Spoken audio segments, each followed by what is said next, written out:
Setelah kesepakatan gencatan senjata diumumkan, banyak pihak sempat menghela napas lega. Harapan bahwa konflik besar akhirnya mereda seolah menjadi kenyataan. Namun bagi Amerika Serikat dan Iran, momen ini bukanlah waktu untuk beristirahat. Justru sebaliknya, jeda ini menjadi fase krusial untuk menghitung ulang kekuatan masing-masing.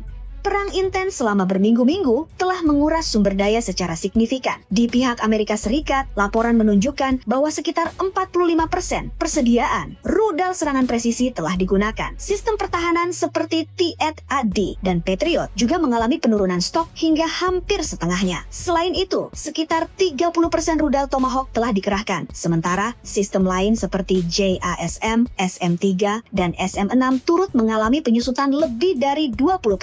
Di sisi lain, Iran menunjukkan perkembangan yang tidak kalah mengejutkan. Penilaian intelijen mengindikasikan bahwa negara tersebut mampu memulihkan sebagian sistem peluncur rudalnya dalam waktu relatif singkat. Bahkan, mereka diperkirakan kembali memiliki akses terhadap sekitar 2.000 rudal balistik. Hal ini memunculkan pertanyaan besar. Bagaimana sebuah negara yang baru saja mengalami serangan besar-besaran dapat bangkit dengan cepat? Jawabannya tampaknya tidak hanya terletak pada aspek militer, tetapi juga pada ketahanan sosial dan kemampuan mobilisasi nasional. Di tengah tekanan yang datang bertubi-tubi, satu hal yang mencolok adalah daya tahan masyarakat Iran. Alih-alih terpuruk, warga justru menunjukkan solidaritas yang semakin kuat. Selama 54 malam berturut-turut, masyarakat turun ke jalan, berkumpul, dan menyuarakan dukungan mereka secara terbuka. Ini bukan sekadar reaksi spontan, melainkan sebuah pola konsisten yang mencerminkan keteguhan kolektif. Dalam banyak konflik lain, situasi seperti ini seringkali memicu perpecahan internal.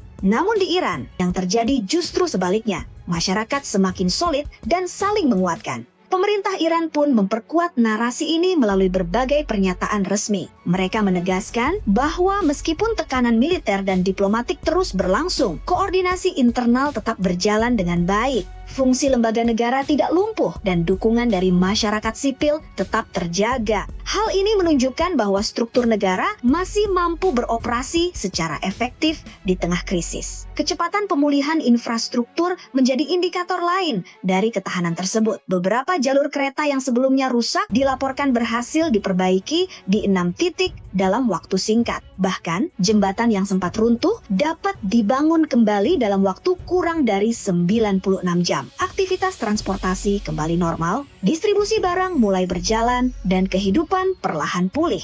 Ini bukan hanya soal kemampuan teknis, tetapi juga mencerminkan determinasi tinggi dalam menghadapi situasi darurat. Dalam dinamika global yang terus berubah, posisi Iran tampak mengalami pergeseran. Sejumlah analis mulai melihat negara ini sebagai kekuatan global yang sedang tumbuh, bahkan berpotensi menjadi kekuatan keempat di dunia. Penilaian ini tidak hanya didasarkan pada aspek militer atau ekonomi, tetapi juga pada faktor geografis. Letak strategis Iran, terutama dalam mengendalikan Selat Hormuz, memberikan keuntungan besar dalam percaturan global. Selat Hormuz merupakan jalur vital bagi distribusi energi dunia. Sekitar 1/5 pasokan energi global melewati wilayah ini. Dengan posisi tersebut, Iran memiliki daya tawar yang sangat kuat. Bahkan tanpa menutup jalur tersebut sepenuhnya, ancaman saja sudah cukup untuk mengguncang pasar global. Lalu lintas kapal mulai berkurang, premi asuransi meningkat, dan banyak negara mulai mempertimbangkan ulang ketergantungan mereka terhadap jalur ini. Semua perkembangan ini terjadi setelah rangkaian serangan besar yang dilakukan oleh Amerika Serikat bersama Israel ke wilayah Iran. Serangan tersebut tidak hanya menyasar target militer, tetapi juga meluas ke infrastruktur sipil. Salah satu sektor yang terdampak signifikan adalah pasokan air. Fasilitas desalinasi di Pulau Qasem dilaporkan mengalami kerusakan yang berdampak pada lebih dari 30 desa di wilayah yang sudah lama rentan kekeringan. Kerusakan ini menjadi ancaman serius bagi kelangsungan hidup masyarakat. Dampak juga terasa di sektor industri. 2 pabrik baja terbesar di Iran dilaporkan berhenti beroperasi dengan estimasi pemulihan mencapai 1 tahun. Fasilitas petrokimia di South Pars yang merupakan tulang punggung ekonomi nasional juga turut terdampak. Kerusakan di sektor ini tidak hanya mempengaruhi produksi domestik, tetapi juga rantai pasok global. Namun, pukulan paling menyakitkan terjadi di sektor pendidikan. Sebuah sekolah dasar dilaporkan hancur akibat serangan rudal, menewaskan sedikitnya 175 orang. Investigasi awal mengindikasikan kemungkinan kesalahan dalam penargetan. Selain itu, lebih dari 30 universitas dan pusat riset juga mengalami kerusakan. Laboratorium, pusat pengembangan AI, dan fasilitas penelitian lainnya tidak luput dari serangan. Sektor kesehatan pun mengalami tekanan luar biasa. Rumah sakit dipenuhi pasien melebihi kapasitas. Dalam waktu kurang dari 24 jam, 2 pabrik farmasi besar dilaporkan hancur.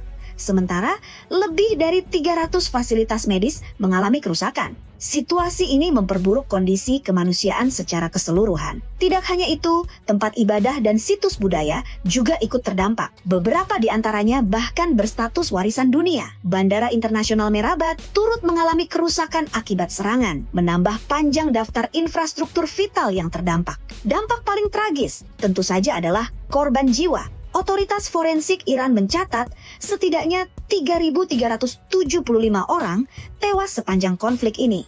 Sekitar 40% korban awalnya tidak dapat dikenali akibat jenis senjata yang digunakan.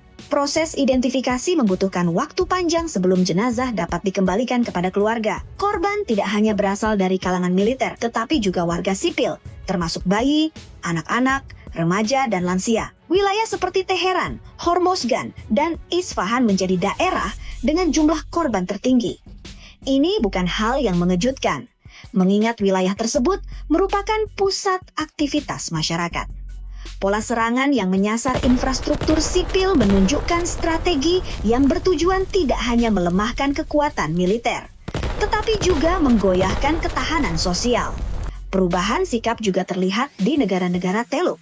Selama ini, kehadiran militer Amerika Serikat dianggap sebagai jaminan keamanan. Namun setelah serangan terhadap Iran, pandangan tersebut mulai berubah. Di Uni Emirat Arab misalnya, pangkalan militer Amerika kini dipandang sebagai potensi ancaman, bukan perlindungan. Bahkan muncul seruan untuk mengurangi atau mengakhiri kehadiran militer asing di kawasan tersebut. Di tengah situasi ini, perhatian dunia kembali tertuju pada Selat Hormuz. Ketegangan di jalur ini meningkat, meskipun belum terjadi penutupan total. Iran tampaknya memainkan strategi tekanan terbatas, cukup untuk menciptakan ketidakpastian tanpa memicu konflik terbuka. Kapal-kapal mulai menghindari jalur tersebut, biaya asuransi melonjak, dan pasar global merespons dengan volatilitas tinggi. Sementara itu, dinamika politik di Amerika Serikat juga menunjukkan kompleksitas tersendiri. Presiden Donald Trump beberapa kali menetapkan tenggat waktu bagi Iran, namun batas tersebut terus diperpanjang. Hal ini mengindikasikan adanya keterbatasan dalam opsi yang tersedia, meskipun tekanan tetap diberikan. Iran tampaknya memanfaatkan situasi ini dengan cermat. Di tengah jeda konflik, mereka meningkatkan kesiapan militer. Parade rudal digelar di berbagai kota, menampilkan sistem-sistem terbaru sebagai bentuk demonstrasi kekuatan. Pesan yang ingin disampaikan jelas. Kemampuan militer mereka tetap utuh, bahkan berkembang. Seluruh perkembangan ini menciptakan gambaran yang kompleks dan penuh ketidakpastian. Negara-negara Teluk mulai meragukan sistem keamanan lama. Selat Hormuz menjadi titik tekanan global dan Iran terus memperkuat posisinya. Pertanyaan besar pun muncul, apakah situasi ini akan berujung pada konfrontasi terbuka? Atau justru mendorong semua pihak mencari jalan keluar? Menjelang fase akhir konflik, tekanan tidak mereda.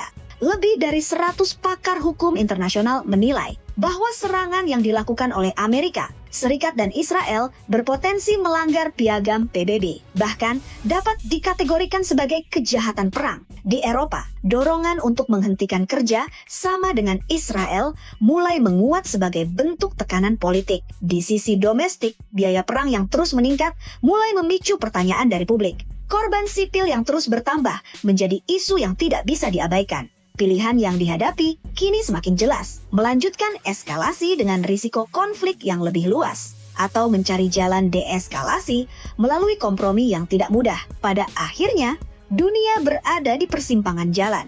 Langkah yang diambil dalam waktu dekat akan menentukan arah masa depan konflik ini. Apakah menuju perang yang lebih besar, atau menuju penyelesaian yang, meskipun sulit, tetap lebih baik daripada kehancuran yang lebih luas.